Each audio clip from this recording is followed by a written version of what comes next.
Bom, então, muito boa tarde aos meus colegas de executivo que estão aqui presentes na sede da Junta de Freguesia, ao colega que está em casa e às pessoas que nos estão a ouvir. A nossa reunião de executivo hoje é uma reunião pública, mas não há inscrições de nenhum freguês, o que é uma pena, uma vez que muitos dos fregueses optam por manifestar as suas opiniões fora do espaço próprio que deve ser, nomeadamente, a Assembleia de Freguesia, e quando têm a oportunidade de, no local próprio, manifestarem as suas críticas, as suas discordâncias, as suas opiniões, não o fazem. E, portanto, o que é uma pena, porque, de facto, parece que é mais fácil recorrer às redes sociais e a outros fóruns que não os institucionais e os normais, que são, nomeadamente, no caso da freguesia, a Assembleia de Freguesia, mas, apesar do Executivo ter colocado ao dispor de todos os fregueses de Arroios condições para que eles se possam manifestar nas reuniões públicas, nomeadamente colocando as suas questões e marcando uma hora e uma data para colocarem digamos, as suas questões, tal não aconteceu, o que é uma pena, uma vez que é nestes locais que as críticas, as sugestões, enfim, e tudo o resto devem ser colocadas, e não em espaços informais. E, portanto, manifesto em nome do Executivo, enfim, digamos, não é insatisfação, mas a pena pelo facto dos fregueses não optarem por esta possibilidade de, junto do Executivo, manifestarem as suas questões.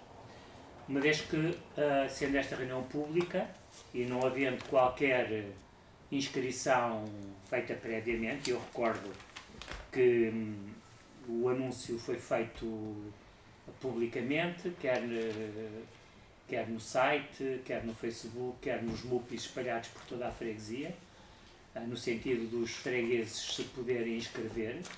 Esta é uma manifestação de cidadania e de, digamos, colaboração democrática e, portanto, não é por falta de presença do Executivo que não há fregueses a colocarem as suas questões. Mas, enfim, não havendo... Eu corroboro o que dizes e vou um pouco mais longe. É mais fácil fazer intriga política do que fazer política. E é mais fácil deixar-se influenciar por pessoas que têm outros objetivos do que ir aos verdadeiros objetivos que interessam à cidadania e à Junta de Freguesia e a Lisboa. E são essas pessoas que mandam bocas nas redes sociais. Aliás, hoje as redes sociais servem para tudo. E, portanto, a gente tem que perceber também que as redes sociais facilitam essas atitudes e as pessoas gostam. São mais dessa informalidade das redes sociais e aproveitam-na também a seu bel prazer. Muito bem, António, muito obrigado. Vamos então passar, nós na nossa ordem de trabalhos temos apenas uma proposta, que é uma proposta da Sra. Presidente, e uma vez que a Sra. Presidente, como sabem, está ausente por motivos de saúde, será subscrita por mim enquanto Secretário e Presidente em exercício. É a proposta número 26, que tem como título Concurso limitado por prévia qualificação para a aquisição de serviços de manutenção e conservação de espaços verdes, análise do recurso hierárquico apresentado por uma das empresas que concorreu a este concurso.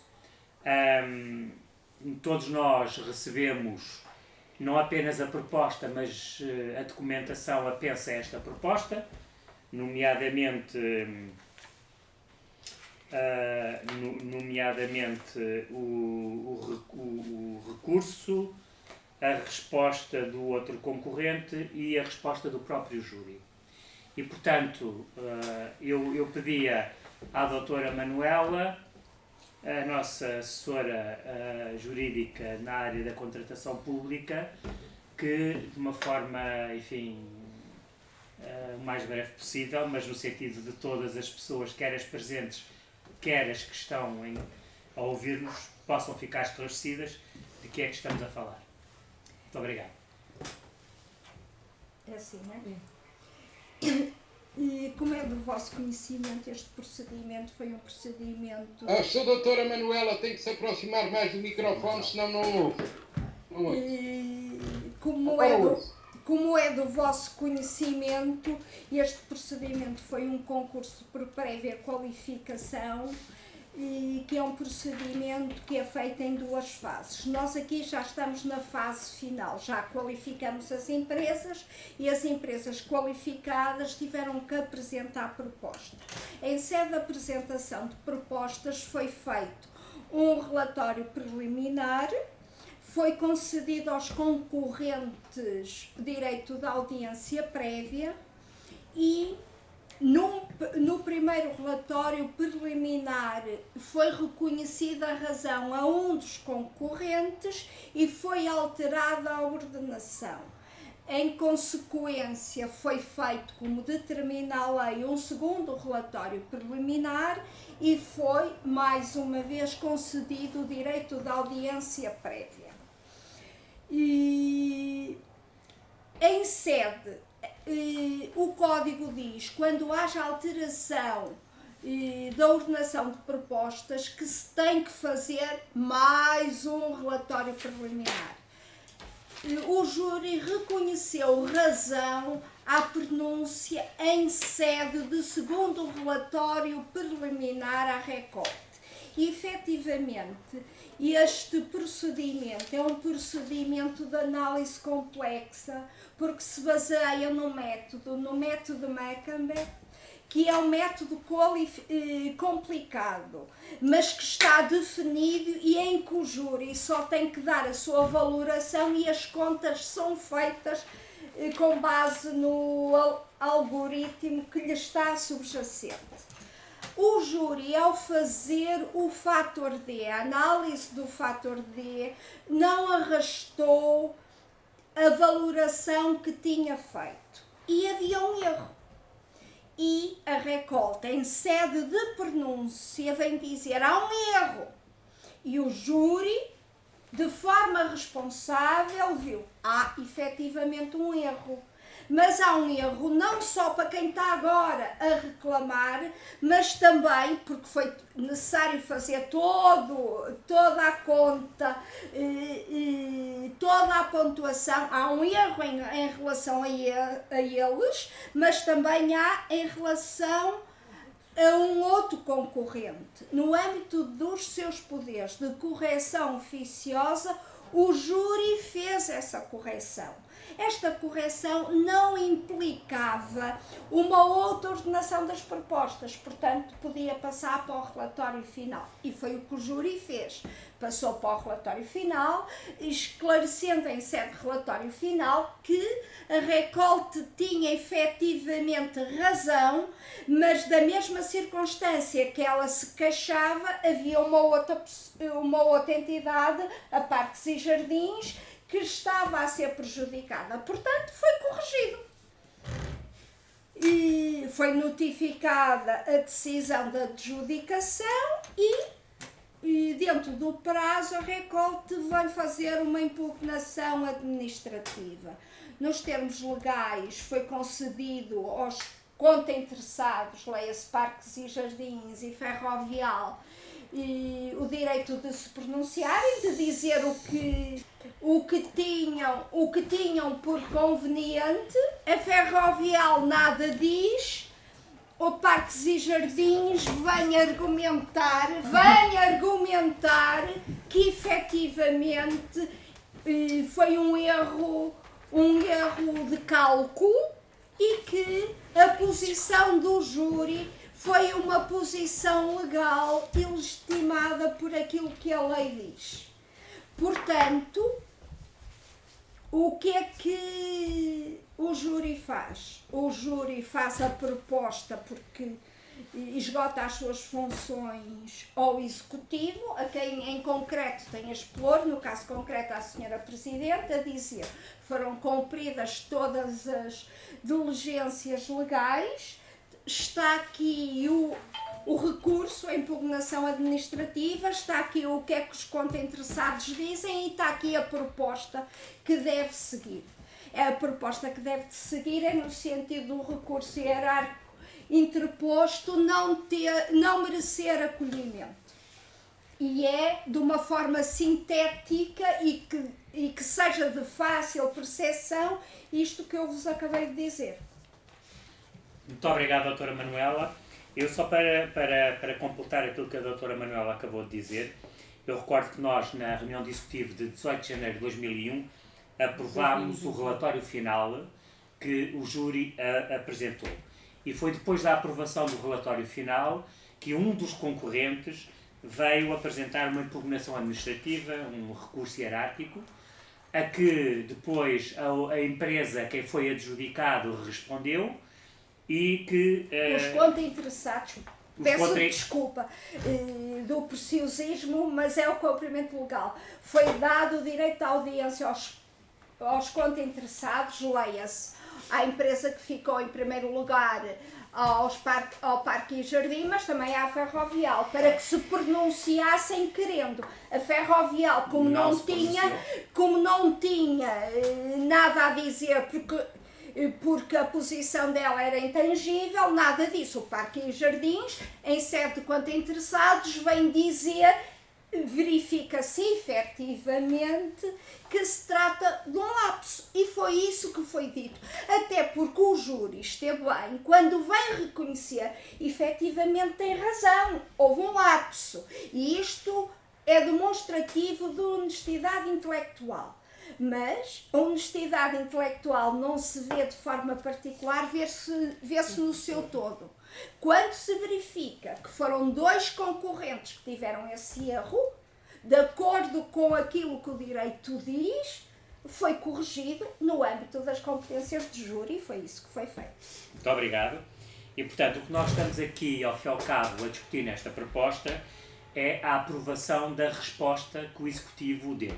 E que eu, para que todos, enfim, estejam de posse de toda a informação, vou passar a ler. Isto depois, como já foi referido pela doutora Manuela, de uma das empresas concorrentes ter apresentado a impugnação administrativa e de um dos dois concorrentes ter respondido também. E eu passo a ler então a resposta da Junta de Freguesia, com base, obviamente, depois na informação que o júri fez chegar. E portanto, passo a ler. Excelentíssimos senhores, analisados os factos e os argumentos de direito vertidos na reclamação supra-identificada e de harmonia com as disposições legais aplicáveis à situação em apreço, decide o Executivo da Junta de Freguesia de Arroios que a mesma não logra obter acolhimento com base nos seguintes fundamentos. Ao contrário do invocado pela impugnante, isto é, a empresa Recolte, o júri, em sede de relatório final, não procedeu à alteração da avaliação da proposta da concorrente Parques e Jardins, Projetos e Construções Limitada, porquanto as pontuações parciais dos fatores A, B, C e D já estavam descritas no segundo relatório preliminar, tendo somente corrigido a pontuação do fator D aos concorrentes cuja pontuação nesse fator apresentava erro grosseiro de cálculo, concretamente à concorrente Parques e Jardins, Projetos e Construções Limitada e à hora impugnante. O júri limitou-se a corrigir os erros de cálculo e desse facto deu conhecimento aos concorrentes no ponto 8 do relatório final, sendo que tal correção não implicou qualquer alteração da ordenação das propostas. Entre parênteses, e esta é a questão, para mim, a mais importante. Sendo que tal correção de erros de cálculo lhe era permitido à luz das disposições legais aplicáveis. Atenda-se ao artigo 249 do Código Civil, aplicável ex vi, o artigo 280, número 4 do Código dos Contratos Públicos. pelo que a argumentação expendida não merece qualquer aceitação, sendo negado provimento ao recurso, pelo que se mantém a ordenação das propostas nos exatos termos do relatório final. Pronto, esta é a resposta que o Executivo vai dar ao impugnante e, portanto, é esta a questão que nós estamos aqui a discutir. E, portanto, não havendo qualquer questão relativamente a este processo, que creio que foi muito bem explicado pela doutora Manuela Silva, e não havendo qualquer questão, eu colocava então à votação dos colegas do Executivo a proposta número 26 de aprovar a resposta que eu acabei de ler à impugnação administrativa apresentada pela Recolte Serviços e Meio Ambiente S.A. Alguém vota contra? Alguém se abstém? Foi aprovado por unanimidade. E pronto, meus caros, não havendo mais nenhuma questão, esta era a única proposta em discussão. Não havendo mais questões, eu daria por encerrada a reunião de Executivo, relembrando que a próxima reunião será na terceira segunda-feira deste mês, portanto de hoje a 15 dias, e que será, como sempre, presencialmente ou por online. E, quando é que é a reunião com a oposição? para já, para a reunião de Executivo, se não houver mais nenhuma questão, eu dou por encerrada a sessão, ok? Muito obrigado aos colegas presentes.